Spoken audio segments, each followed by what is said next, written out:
हाँ जी, ਤੁਹਾਨੂੰ ਇੱਕ ਬੜਾ ਵੱਡਾ ਇੱਥੇ ਇਸ਼ੂ ਮਹਿਸੂਸ ਹੋਇਆ, ਉਹ ਤੁਸੀਂ ਗੱਲ ਕਰਨ ਲੱਗੇ ਸੀ। ਦੱਸੋ ਜ਼ਰਾ ਕੀ ਵੱਡੀ ਇੱਥੇ ਤੁਹਾਨੂੰ ਕੀ ਪ੍ਰੋਬਲਮ ਲੱਗੀ ਹੈ? ਅਸੀਂ ਇੰਡੀਆ ਪੰਜਾਬ ਤੋਂ ਆਏ ਹੋਏ ਹਾਂ। ਮੇਰਾ ਨਾਮ ਸੰਤੋਖ ਸਿੰਘ ਹੈ। ਮੈਂ ਵੀ ਧਾਰਮਿਕ ਤੌਰ ਤੇ ਸਿੱਖ ਕੌਂਸਲ ਦਾ ਮੀਤ ਪ੍ਰਧਾਨ ਹਾਂ ਪੰਜਾਬ ਦਾ, ਇੰਡੀਆ ਦੇ ਦਾ। ਤੇ ਅਸੀਂ ਇੱਥੇ ਆ ਕੇ ਬੜੀ ਵੱਡੀ ਗੱਲ ਮਹਿਸੂਸ ਇਹ ਕੀਤੀ ਹੈ ਵੀ ਜਦੋਂ ਅਸੀਂ ਜਾਂਦੇ ਹਾਂ ਕਿਸੇ ਪਾਸੇ ਵੀ ਸਾਨੂੰ ਕੋਈ ਪਤਾ ਨਹੀਂ ਲੱਗਦਾ ਵੀ ਇਹ ਕਿਹੜਾ ਇਲਾਕਾ ਹੈ, ਕਿਹੜਾ ਪਿੰਡ ਹੈ, ਕਿਹੜਾ ਜ਼ਿਲ੍ਹਾ ਹੈ। ਕਿਉਂਕਿ ਅਸੀਂ ਵੀ ਇੱਥੋਂ ਪਾਕਿਸਤਾਨ ਤੋਂ ਗਏ ਹੋਏ ਹਾਂ। ਸਾਡੇ ਬਜ਼ੁਰਗ ਜਿਹੜੇ ਸਾਡੇ ਸ਼ੇਖਪੁਰਾ ਜ਼ਿਲ੍ਹਾ ਸੀਗਾ, ਤੇ ਜਦੋਂ ਅਸੀਂ ਉੱਥੋਂ ਸ਼ੇਖਪੁਰਾ ਸਾਨੂੰ ਪਤਾ ਲੱਗਾ ਸ਼ੇਖਪੁਰਾ ਇਹ। ਹੁਣ ਸਾਨੂੰ ਇੱਥੇ ਬੜੀ ਪ੍ਰੋਬਲਮ ਹੈ। ਇੱਥੇ ਅੰਗਰੇਜ਼ੀ ਲਿਖੀ ਹੈ, ਉਰਦੂ ਲਿਖਿਆ ਹੋਇਆ। ਅਸੀਂ ਸਰਕਾਰ ਕੋਲੋਂ ਪੂਰੀ ਜ਼ੋਰ ਨਾਲ ਮੰਗ ਕਰਦੇ ਹਾਂ ਕਿ ਇੱਥੇ ਪੰਜਾਬੀ ਜਿਹੜੀ ਹੈ ਦੂਜੇ ਨੰਬਰ ਤੇ ਪੰਜਾਬੀ ਲਿਖਣੀ ਚਾਹੀਦੀ ਹੈ। ਉਰਦੂ ਵੀ ਲਿਖਣ ਬੋਰਡ ਲਾਉਣ, ਜਿੱਥੇ ਸਾਰੇ ਪਿੰਡਾਂ ਦੇ ਬੋਰਡ ਲਾਉਣ, ਜ਼ਿਲ੍ਹਿਆਂ ਦੇ ਬੋਰਡ ਲਾਉਣ। ਜਿੱਥੇ ਗੁਰਦੁਆਰਾ ਕੋਈ ਹੁਣ ਅਸੀਂ ਇੱਥੇ ਗੁਰਦੁਆਰਾ ਦੇ ਦਰਸ਼ਨ ਕਰਨ ਵਾਸਤੇ ਗਏ ਸੀ ਹੁਣ ਇਹ ਬਾਜ਼ਾਰ 'ਚ ਸ਼ਹਿਰ 'ਚ, ਉਹ ਸਾਨੂੰ ਗੁਰਦੁਆਰਾ ਲੱਭਿਆ ਹੀ ਨਹੀਂ ਹੈਗਾ।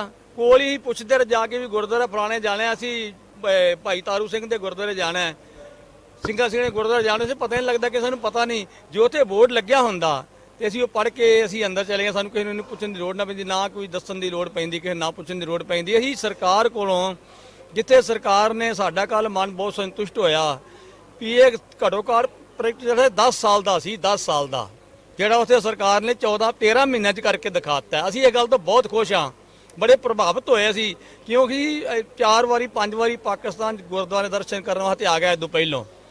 ਪਰ ਸਾਨੂੰ ਉੱਥੇ ਉਹ 4 ਵਾਰੀ 2 ਕਿੱਲਿਆਂ ਵਿੱਚ ਸੀ, ਅੱਜ ਉੱਥੇ 150-200 ਕਿੱਲਾ ਜਿਹੜਾ ਨਾ ਕਵਰ ਕੀਤਾ ਹੋਇਆ। ਕਹਿੰਦੇ ਯੂਨੀਵਰਸਿਟੀ ਬਣੂਗੀ, ਬਹੁਤ ਬਣੂਗਾ ਉੱਥੇ, ਦੁਬਈ ਦੇ ਤਰਜੇ ਤੇ ਰੈਸਟੋਰੈਂਟ ਬਣਨਗੇ। ਪਰ ਅਸੀਂ ਰੈਸਟੋਰੈਂਟ ਬਣ ਬਹੁਤ ਚੰਗੀ ਗੱਲ, ਯੂਨੀਵਰਸਿਟੀ ਬਣ, ਸਾਡੇ ਬੱਚੇ ਇੱਥੇ ਆਣ ਕੇ ਪੜ੍ਹਨ, ਪੰਜਾਬੀ ਸਿੱਖਿਆ ਲੈਣ। ਜੇ ਪੰਜਾਬੀ ਸਿੱਖਿਆ ਨਹੀਂ ਦੇਣਗੇ ਇੱਥੇ ਬੱਚਾ ਆਣ ਕੇ ਪੜ੍ਹੇਗਾ ਕੌਣ? ਸਾਡੀ ਸਰਕਾਰ ਕੋਲ ਮੰਗੇ ਇੱਥੇ ਪੰਜਾਬੀ ਦੂਜੇ ਨੰਬਰ ਤੇ ਕਰਨ। ਬਾਕੀ ਪਾਕਿਸਤਾਨ ਵਿੱਚ ਜਿੱਥੇ ਗੁਰਦੁਆਰੇ, ਜਿੱਥੇ ਜ਼ਿਲ੍ਹੇ ਨੇ, ਜਿੱਥੇ ਪਿੰਡ, ਉੱਥੇ ਪੰਜਾਬੀ ਲਿਖੀ ਜਾਵੇ।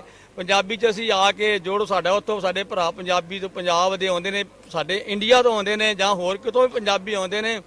ਉਹਨਾਂ ਪੰਜਾਬੀ ਪੜ੍ਹਨ ਵਿੱਚ ਬੜੀ ਸੌਖੀ ਹੋ ਜਾਏ, ਬੜਾ ਉਹਨਾਂ ਨੂੰ ਮਾਣ ਮਿਲੇ, ਸਤਿਕਾਰ ਮਿਲੇ। ਬੋਲੀ ਸਾਡੀ ਮਾਂ ਬੋਲੀ ਪੰਜਾਬੀ ਹੈ। ਇੱਧਰ ਵੀ ਮਾਂ ਬੋਲੀ ਪੰਜਾਬੀ ਹੈ। ਪਾਕਿਸਤਾਨ ਦੇ 25 ਜ਼ਿਲ੍ਹੇ ਇੱਧਰ ਨੇ, 25 ਜ਼ਿਲ੍ਹੇ ਉੱਧਰ ਸਨ। ਚਲੋ ਸਾਡੀ ਬਦਕਿਸਮਤੀ ਹੈ ਉੱਥੇ ਕਿ ਸਾਡੇ 25 ਜ਼ਿਲ੍ਹੇ ਜਿਹੜੇ ਉਹ 4 ਹਿੱਸਿਆਂ 'ਚ ਵੰਡੇ ਗਏ। ਸਾਡਾ ਪੰਜਾਬ 4 ਹਿੱਸਿਆਂ 'ਚ ਵੰਡਿਆ ਗਿਆ, ਤੇ ਤੁਹਾਡਾ ਪੰਜਾਬ ਤੇ ਇੱਕ ਸਾਰਾ ਇਕੱਠਾ ਹੀ ਹਾਲੇ।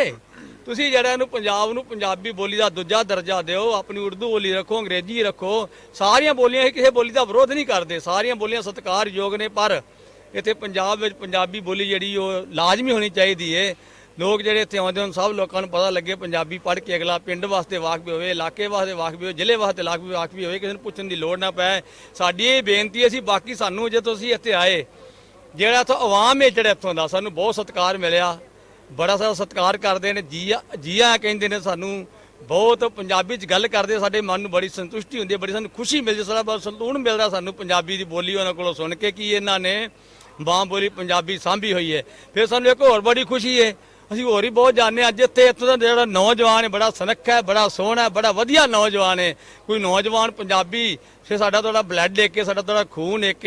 ਅਸੀਂ ਇਹ ਗੱਲ ਫਿਰ ਦੁਬਾਰਾ ਮੈਂ ਸਰਕਾਰ ਨੂੰ ਕਹਿਣੀ ਚਾਹੁੰਦਾ, ਪੁਰਜ਼ੋਰ ਅਪੀਲ ਕਰਨਾ ਕਿ ਜਿਹੜੀ ਪੰਜਾਬੀ ਬੋਲੀ ਹੈ, ਜਿੱਥੇ ਸਾਡੇ ਰਸਤੇ ਖੋਲ੍ਹੇ ਨੇ, ਬੜਾ ਧੰਨਵਾਦ ਹੈ ਤੁਹਾਡਾ। ਇੱਥੇ ਸਾਡੀ ਇਹ ਵੀ ਬੇਨਤੀ, ਮੰਨ ਲਓ ਪੰਜਾਬੀ ਬੋਲੀ ਨੂੰ ਦੂਜਾ ਦਰਜਾ ਦਿਓ ਅਤੇ ਪੰਜਾਬੀ ਬੋਲੀ ਦੇ ਬੋਰਡ ਲਾ ਦਿਓ ਸ਼ਹਿਰਾਂ ਵਿੱਚ, ਪਿੰਡਾਂ ਵਿੱਚ, ਸਾਨੂੰ ਪਤਾ ਲੱਗ ਸਕੇ ਕਿ ਅਸੀਂ ਪੰਜਾਬ 'ਚੋਂ ਆਏ। ਇੱਥੇ ਪੰਜਾਬ ਵਰਗੀ ਹਾਲਾਤ ਨੇ, ਪੰਜਾਬ ਵਰਗਾ ਮਾਹੌਲ ਇੱਥੇ ਪੰਜਾਬ ਹੈ। ਇਹੀ ਮੇਰੀ ਬੇਨਤੀ ਹੈ। ਪੰਜਾਬ ਹੈ ਤੇ ਪੰਜਾਬ ਵਾਲੀ ਗੱਲ ਹੋਣੀ ਚਾਹੀਦੀ ਹੈ, ਤੇ ਬੋਲੀ ਪੰਜਾਬੀ ਹੋਣੀ ਚਾਹੀਦੀ ਹੈ। ਇਹੀ ਬੇਨਤੀ ਮੇਰੀ ਹੈ, ਸਰਕਾਰ ਦੇ ਅਪੀਲ ਹੈ, ਪੁਰਜ਼ੋਰ ਅਪੀਲ ਹੈ। ਇਹੀ ਮੈਂ ਬੇਨਤੀ ਕਰਨਾ ਦੁਬਾਰਾ, ਸਰਕਾਰ ਸਾਡੀ ਬੇਨਤੀ ਮੰਨ ਕੇ ਪੰਜਾਬੀ ਨੂੰ ਦੂਜੀ ਪੰਜਾਬ ਬੋਲੀ ਦਾ ਦਰਜਾ ਦੇਵੇ, ਤੇ ਬੇਨਤੀ ਪ੍ਰਵਾਨ ਕਰੇ। ਵਾਹਿਗੁਰੂ ਜੀ ਕਾ ਖਾਲਸਾ, ਵਾਹਿਗੁਰੂ ਜੀ ਕੀ ਫਤਿਹ।